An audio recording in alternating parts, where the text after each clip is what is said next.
Bem-vindos ao vídeo sobre teoria e diagnósticos em motores 2 tempos da Yamaha.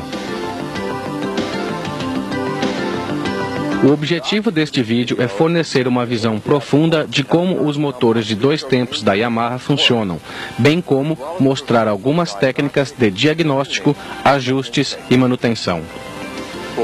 Começaremos vendo as diferenças entre os motores de 2 e 4 tempos. Existem 4 funções básicas que qualquer motor de combustão interna deve realizar: admissão, compressão, explosão e escape. Um motor de 2 tempos completa estas 4 operações em apenas uma volta do virabrequim, enquanto que um motor de 4 tempos necessita de 2 voltas completas do virabrequim para atingir o mesmo resultado. O motor de 2 tempos produz potência a cada rotação do virabrequim e o motor de 4 tempos a cada 2 voltas do virabrequim. Um motor de 2 tempos não precisa de muitas peças móveis também. O virabrequim, a biela e o pistão são as peças básicas de que um motor de 2 tempos precisa para completar um ciclo de combustão. Janelas cuidadosamente posicionadas, janelas na parede do cilindro, são abertas e fechadas dependendo da posição do cilindro. À medida que o pistão se move de cima para baixo no cilindro, os gases de escape são liberados e uma nova mistura de ar combustível é admitida para o cárter através das janelas. Um motor de 4 tempos necessita de muitas peças móveis para realizar o mesmo trabalho, porque ele usa um conjunto de válvulas. Este conjunto de válvulas consiste geralmente de uma válvula de admissão, uma válvula de escape e um eixo comando. Dependendo do projeto do motor, o conjunto de válvulas pode necessitar também de balancins, tuchos e hastes. Isto torna o motor de 4 tempos um método muito mais complicado e caro de se conseguir combustão interna. Devido ao fato de que os motores de 2 tempos usam a carcaça como parte do processo de admissão, existe outra diferença óbvia em relação aos motores de 4 tempos. O óleo de lubrificação é misturado com a mistura ar-combustível ao invés de circular em um sistema de lubrificação que usa um cárter. Cada tipo tem as suas vantagens, é claro. Portanto, o tipo de aplicação do motor torna-se um fator importante para escolher que tipo de motor um determinado produto deve ter. As características de peso e potência, por exemplo, devem ser levadas em consideração. A grande potência de um motor de 2 tempos em relação ao seu tamanho é geralmente escolhido para motocicletas de motocross, motores de polpa e veículos aquáticos. Um motor de 4 tempos é mais usado em produtos onde características diferentes de potência são necessárias, e o peso não é um fator de grande importância, como em uma motocicleta grande e em ATVs. Agora que já cobrimos as diferenças básicas entre os motores de 2 e 4 tempos, vamos dar uma olhada no funcionamento do motor de combustão interna de 2 tempos.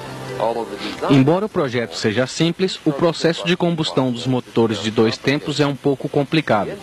O processo de admissão começa quando o pistão inicia o seu movimento para cima. À medida que o pistão sobe, é criado um vácuo dentro do cárter. O efeito do vácuo faz com que o ar seja admitido no cárter pelo carburador. À medida que o vácuo admite ar pelo carburador, ele também admite combustível pela cuba do carburador para formar a mistura ar-combustível. Uma vez que o pistão atinge o ponto morto superior e começa a descer, a mistura no cárter é comprimida. A mistura não pode escapar de volta pela janela de admissão porque ela está bloqueada pelo pistão, ou pela válvula de palhetas, ou em alguns projetos por uma válvula rotativa. À medida que o pistão continua a descer, as janelas de transferência do cilindro estão abertas. A mistura comprimida no cárter é forçada através dessas janelas para a câmara de combustão. Então, o pistão começa a subir, fechando as janelas de transferência. O movimento contínuo de subida do pistão comprime a mistura na câmara de combustão, enquanto cria também um vácuo que admite uma nova mistura para o próximo ciclo. Um pouco antes de o pistão atingir o ponto morto superior, a vela de ignição explode a mistura comprimida. O calor e a pressão da explosão da mistura forçam o pistão para baixo no tempo de explosão. O tempo de explosão também comprime a nova mistura de combustível no cárter, preparando o próximo processo de transferência. Mas antes que a nova mistura entre na câmara de combustão, o topo do pistão abre a janela de escape. Isto libera os gases queimados para o tubo de escape. O pistão continua sua descida. As janelas de transferência ficam abertas novamente, permitindo que a mistura comprimida entre para a câmara de combustão. A nova mistura que está entrando empurra a mistura queimada para fora pela janela de escape, em um processo chamado de limpeza, o qual mostraremos mais tarde.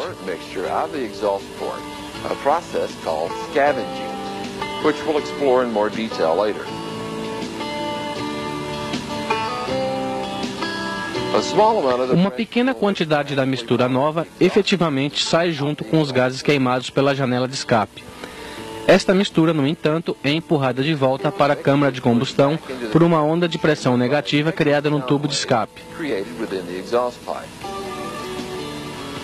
Obviamente, o projeto do sistema de escape desempenha um papel importante, de modo que a onda de pressão é ajustada para não desperdiçar a nova mistura, empurrando-a de volta para a câmara de combustão antes que o pistão feche a janela de escape em sua subida. Apresentaremos este efeito com maiores detalhes mais tarde. Agora vamos dar uma olhada em dois projetos de admissão usados pela Yamaha. O primeiro e menos complicado é o projeto da janela do pistão. Em um sistema de indução da janela do pistão, a saia do pistão é usada para controlar a abertura e o fechamento da janela de admissão. O projeto é tipicamente usado em aplicações onde uma larga faixa de potência não é um fator crítico, como snowmobiles e karts.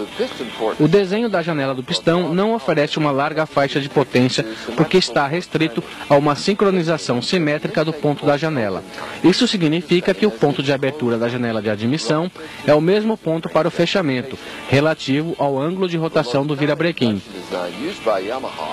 O projeto de indução mais comum usado pela Yamaha é o de válvula de palhetas. A vantagem deste tipo é o seu ponto das janelas de admissão, que é assimétrico e varia de acordo com a rotação do motor. Como vemos no quadro, o ponto do RVO ou abertura da válvula de palhetas muda ligeiramente as características do motor na variação da rotação. Existem dois tipos de indução por válvula de palhetas.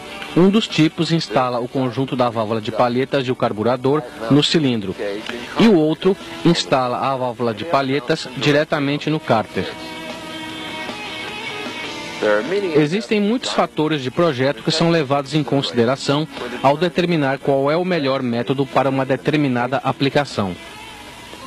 Anteriormente, mencionamos o processo de limpeza, o efeito de uma nova mistura sendo admitida que expulsa os gases queimados pela janela de escape. Agora vamos dar uma olhada mais de perto em como isto funciona. À medida que o pistão desce durante o tempo de explosão, o topo do pistão começa a abrir a janela de escape, o que permite que os gases queimados saiam pela janela de escape. Mas existe um problema. A pressão dentro da câmara de combustão cai antes que todo o gás tenha sido expulso. A menos que ele seja retirado, este gás remanescente permanecerá na câmara de combustão com a mistura nova, reduzindo a eficiência do próximo tempo de explosão. É aí que entra a limpeza. Antes que a janela de escape abra totalmente e a pressão na câmara de combustão caia, a janela de transferência começa a abrir. Isto permite que a pressão da nova mistura ar-combustível, vinda da parte de baixo do pistão, seja transferida para a câmara de combustão. Isto aumenta a pressão na câmara de combustão e empurra o resto dos gases queimados para o tubo de escape. A Yamaha usa dois métodos diferentes para a limpeza. A limpeza cruzada tem uma vantagem em aplicações como pequenos motores de polpa, porque ela tem boas características de limpeza ao se navegar em baixas rotações, o que é muito comum nas atracações.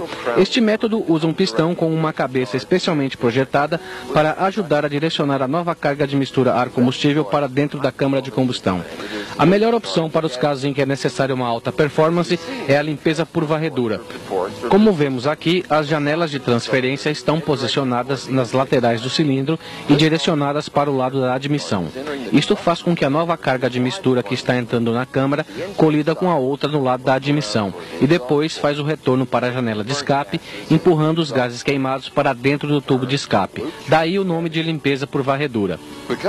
Devido ao fato de que o pistão não é usado para direcionar a nova carga de mistura na direção desejada, como na limpeza cruzada, a limpeza por varredura permite o uso de cabeças de pistão relativamente achatadas. As vantagens deste tipo de projeto são uma câmara de combustão menor com taxas de compressão mais altas. A limpeza por varredura, portanto, fornece uma maior potência do que um motor da mesma capacidade e com um projeto de limpeza diferente. Além disso, tem menos tendência de apresentar pré-ignição ou detonação, os quais ocorrem devido a pontos quentes na cabeça do pistão. O desenho da janela é um fator importante em um motor que faz limpeza por varredura. A localização das janelas no cilindro e seu tamanho e altura, relativas ao custo do pistão, afetam as características de potência do motor. Vamos comparar uma motocicleta de corrida com um motor de popa de pequeno porte. A motocicleta necessita constantemente de altas rotações com abertura e fechamentos do acelerador. O motor de popa, por outro lado, na maior parte do tempo, é usado em baixa velocidade, baixas rotações e variação mínima da abertura do acelerador. As necessidades de ponto das janelas destes dois motores são inteiramente diferentes. O ponto das janelas de um motor de 2 tempos é fixo, portanto os projetos das janelas são muito críticos para determinadas aplicações. E o que funciona bem para uma aplicação pode não funcionar bem em outra. Felizmente, com o passar dos anos, a tecnologia dos motores de 2 tempos encontrou uma forma de diminuir este efeito. Esta tecnologia é melhor conhecida como válvula de potência. Esta válvula se move para cima ou para baixo em relação à janela de escape. Uma haste mecânica ou um servomotor controlam a posição da válvula de potência para que a janela de escape abra mais tarde para uma boa potência em baixa e para que gradualmente abra mais cedo à medida que a rotação aumenta, para ter uma boa potência em rotações médias e altas. A válvula de potência efetivamente muda o ponto fixo da janela de escape para um ponto variável, tornando o motor capaz de fornecer uma potência maior e uma faixa de rotação maior.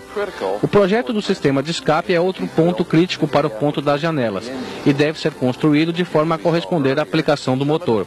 Como vimos anteriormente, uma parte da nova mistura de ar combustível entrando na câmara de combustão é perdida pela janela de escape, pois ela segue os gases queimados. Um sistema de escape bem projetado para o motor envia uma onda de pressão negativa perfeita para a janela de escape e empurra a mistura ar-combustível de volta para a câmara de combustão.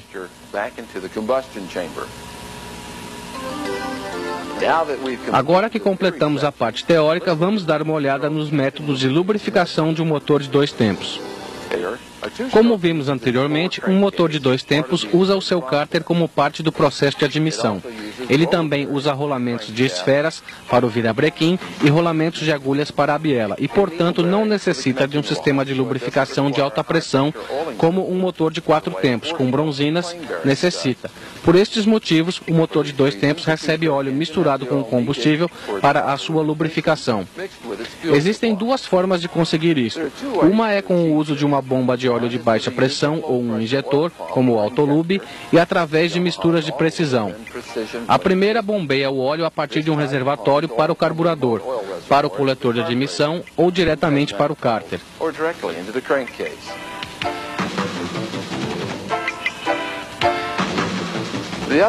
O outro método chama-se pré-mix. O óleo é simplesmente misturado previamente com a gasolina de acordo com uma proporção pré-determinada e colocado no tanque de combustível.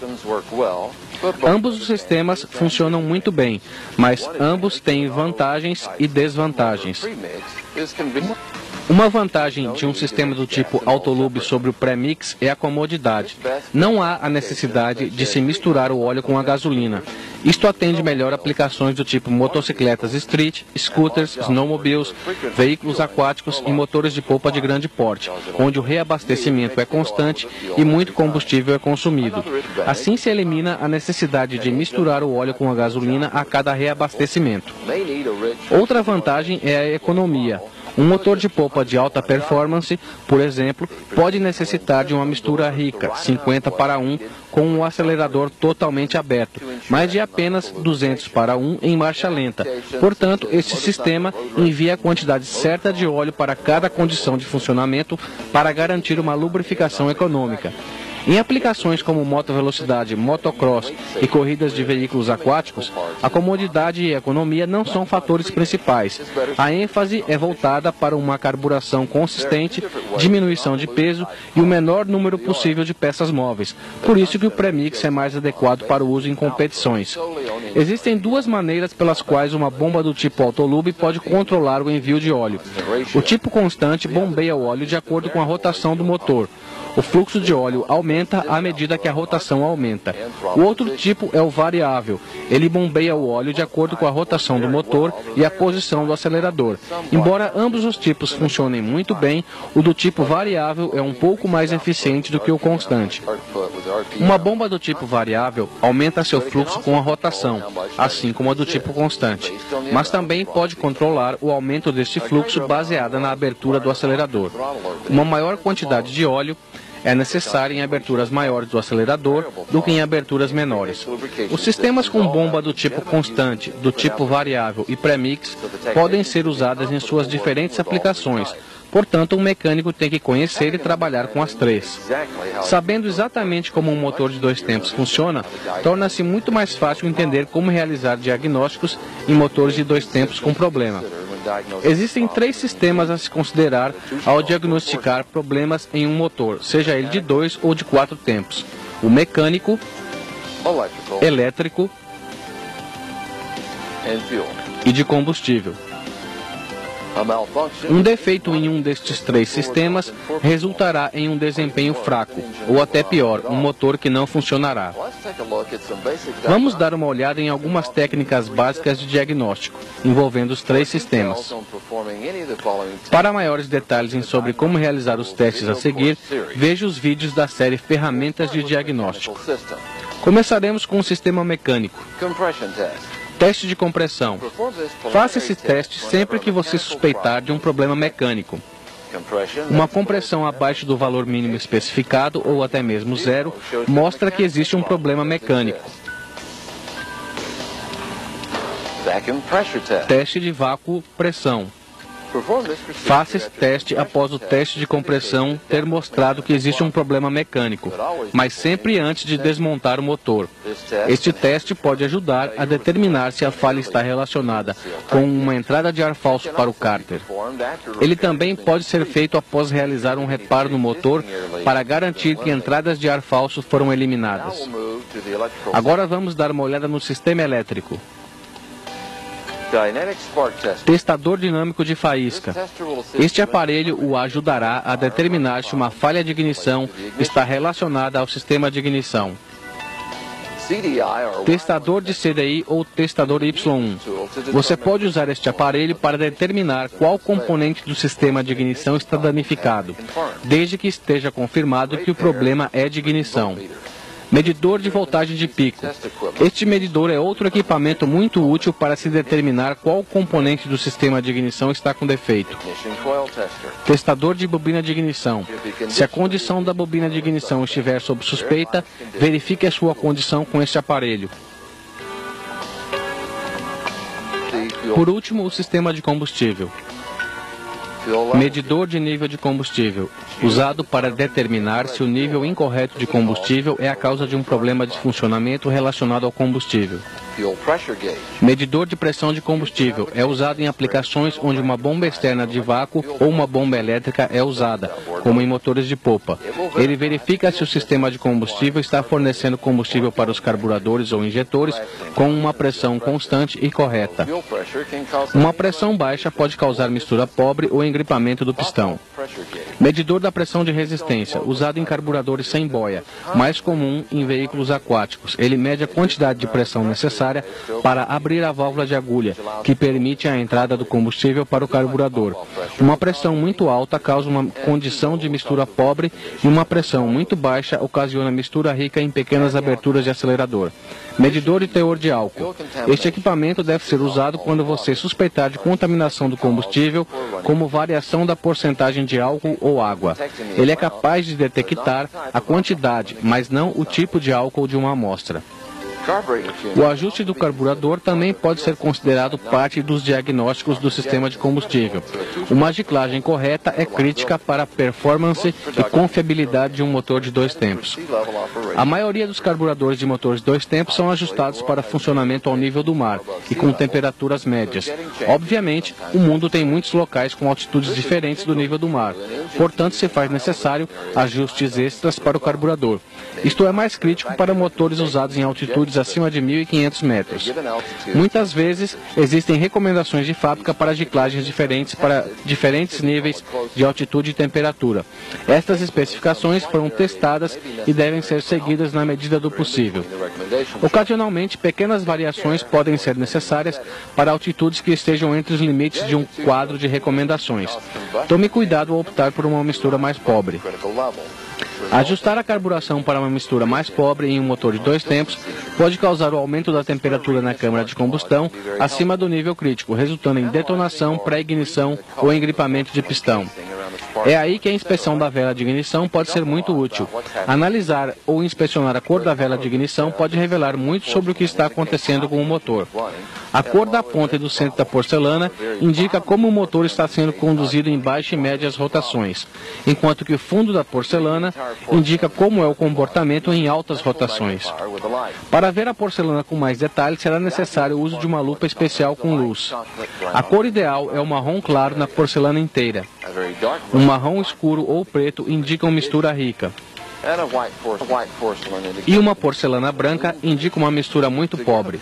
Para ter uma noção correta do que está acontecendo no motor, use uma vela de ignição nova e evite o funcionamento prolongado em marcha lenta ou forçar o motor. Uma outra forma rápida de testar se a mistura está rica ou pobre é verificar a resposta do motor ao aplicar acelerações rápidas a partir da marcha lenta. Se o motor apresentar uma hesitação pesada ou se morrer, a carburação está provavelmente muito pobre e deve ser ajustada. Se o motor aumenta a rotação de forma lenta, solta muita fumaça e parece vagaroso, provavelmente a mistura está muito rica. Faça o ajuste do carburador. Quando a carburação está correta, o motor responde ao acelerador normalmente e o som do escape também. Faça esses testes de diagnóstico sempre que houver uma condição de desempenho fraco do motor. Mas e como achar a causa de um problema mecânico quando uma falha já ocorreu? É importante diagnosticar a causa de uma falha mecânica depois que ela ocorre para evitar que volte a ocorrer depois de realizar o reparo no motor. A falha mecânica mais comum em motores de 2 tempos é a falha do pistão, e existem muitas razões que podem causar isto. Os tipos de falha que apresentaremos são as seguintes: quebra do pistão, detonação e pré-ignição, engripamento. Como vimos anteriormente, é muito importante fazer o teste de vácuo-pressão antes de desmontar o motor. Depois que o motor está desmontado, é impossível verificar se a falha ocorreu por uma entrada de ar falso pelo cárter. Primeiro vamos dar uma olhada nos travamentos de pistão. Se a saia do pistão estiver quebrada, mas se o pistão apresentar poucos ou nenhum sinal de engripamento, a falha foi causada provavelmente por uma folga excessiva entre cilindro e pistão. A quebra do pistão também pode ser causada pelo excesso de rotação aplicado ao motor. Geralmente, isto causa danos catastróficos ao motor, mas a evidência mais comum para o excesso de rotação está no pino do pistão, que parece ter sido arrancado do pistão. Agora vamos ver algumas falhas causadas por detonação e pré-ignição. A detonação é causada pelo aumento da pressão e calor extremo na câmara de combustão, que resulta numa queima muito rápida da mistura de combustível. Ao invés de queimar de forma parelha para gerar um tempo de explosão mais suave, a mistura explode. As explosões causadas pela detonação danificam o pistão e geralmente acabam com o lado de escape da cabeça do pistão. Em casos extremos, pode haver erosão no lado do escape do pistão em volta da área dos anéis e pode também mostrar sinais de engripamento. A pré-ignição é resultado da ignição da mistura ar-combustível antes de ocorrer a faísca da vela. A mistura já está começando a queimar quando a vela emite a faísca. As duas chamas colidem, causando uma grande pressão, calor e vibrações. Uma falha causada por pré-ignição geralmente resulta em um furo na cabeça do pistão. Esta falha gera a falta de compressão no cilindro. Algumas das causas da pré-ignição são as seguintes: mistura pobre, entrada de ar falso, ponto de ignição avançado, octanagem do combustível muito baixa, combustível contaminado por água ou excesso de álcool, ou pontos quentes na câmara de combustão. Os pontos quentes podem ser causados por um pedaço da junta do cabeçote passando para dentro da câmara de combustão, um pedaço de carvão incandescente na cabeça do pistão, ou qualquer outra peça pontuda que fique incandescente durante a combustão. Outro tipo de falha do pistão é devido a engripamentos. O engripamento resulta quando a temperatura do pistão se torna tão alta que o pistão efetivamente derrete e adere na parede do cilindro. O engripamento geralmente ocorre quando a mistura ar-combustível está muito pobre ou quando existe falha de lubrificação. Aqui vemos um pistão que engripou devido a uma mistura pobre. Geralmente o pistão apresentará marcas no lado do escape na região da saia e em volta da área do pino. Ao tentar descobrir as causas de uma condição de mistura pobre, verifique a carburação ou uma entrada de ar falso na área do cárter. Aqui está um pistão que engripou por falta de lubrificação. Engripamentos resultantes de problemas de lubrificação apresentam riscos profundos em toda a volta do pistão. Sem o filme de óleo, o pistão raspa na parede do cilindro até um ponto em que o calor gerado é tão grande que o material do pistão se solda no cilindro. Independente do tipo de falha encontrada, é extremamente crítico achar e corrigir a causa. Apenas trocar as peças danificadas geralmente implica em uma nova falha. A última seção deste vídeo tratará da manutenção dos motores de 2 tempos. Como em qualquer tipo de motor, a manutenção é uma peça vital do prolongamento da vida de um motor de 2 tempos. Uma das coisas mais importantes é o filtro de ar. Algumas motos street usam um filtro de papel descartável, enquanto que motos off-road usam filtro de espuma laváveis. Nos 2 casos, o acompanhamento do estado do filtro é muito importante, especialmente após a condução em locais com muita poeira, sujeira ou sob chuva. Se o filtro ficar saturado de sujeira, a mistura ficará muito rica, ou até pior, a sujeira passará pelo filtro. A sujeira age como uma lixa no motor, causando um desgaste excessivo. Uma folga excessiva entre pistão e cilindro será o resultado mais comum, a qual, como vimos antes, pode causar uma quebra da saia do pistão, caso não seja feita a manutenção adequada. É importante seguir os procedimentos recomendados de manutenção e limpeza do filtro de ar. Um filtro de papel pode ser simplesmente substituído por um novo, mas um filtro de espuma deve ser lavado cuidadosamente com querosene ou com água com sabão, secado e depois lubrificado com óleo de motores de 2 tempos. O óleo ajuda a fazer com que a sujeira fique presa no filtro. Ao reinstalar o filtro, verifique se não existem folgas por onde a sujeira possa passar. Como o óleo 2 tempos queima junto com a gasolina, ele tende a criar depósitos de carvão muito mais depressa do que em motores de 4 tempos. O excesso de carbonização aumenta a compressão dentro da câmara de combustão. Isto pode eventualmente levar à pré-ignição proveniente de um pedaço de carvão incandescente ou à detonação por causa da compressão muito alta para o combustível recomendado. Por esta razão, é necessário remover o cabeçote e fazer a descarbonização do cabeçote e da cabeça do pistão. Uma forma de prevenir o aparecimento de carvão é usar um aditivo para combustível de limpeza de depósitos de carvão, como o Yamaha Ring Free. O uso periódico desse produto ajuda a prevenir o aparecimento de depósitos de carvão na câmara de combustão, bem como prevenir a vitrificação em volta dos anéis. Ocasionalmente será necessário também trocar anéis e pistão. O intervalo varia consideravelmente, dependendo da aplicação e com que regularidade são feitas as manutenções. Ao longo do tempo, um desgaste natural aumentará a folga entre cilindro e pistão. O resultado será um aumento do ruído mecânico. Este ruído geralmente é chamado de batida de saia e é causado pela saia do pistão batendo na parede do cilindro quando é mudada a direção do curso dentro do diâmetro do cilindro. Se esta condição não for corrigida, pode ocorrer a quebra do pistão. A preparação para um período de armazenamento prolongado também é uma parte muito importante na manutenção preventiva, principalmente em aplicações como snowmobiles, motores de polpa e veículos aquáticos que só são usados durante uma época do ano e podem ficar vários meses sem funcionar. Nestes casos, é necessário tomar algumas precauções para garantir que o motor estará em boas condições quando for ser usado novamente. O primeiro passo é abastecer completamente o tanque de combustível e o tanque do injetor de óleo, se for o caso. Isto previne a condensação no interior do tanque. Depois, para estabilizar o combustível, adicione a quantidade recomendada de estabilizador. Isto ajudará a manter o combustível normalizado durante o armazenamento. Funcione o motor o tempo suficiente para permitir ao estabilizador percorrer o sistema de combustível. O próximo passo é pulverizar óleo no motor.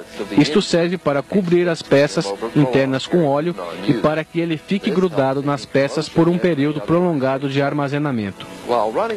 Esta ação serve para evitar a corrosão. Ao funcionar o motor, pulverize o óleo pela admissão até que o óleo extra faça o motor morrer.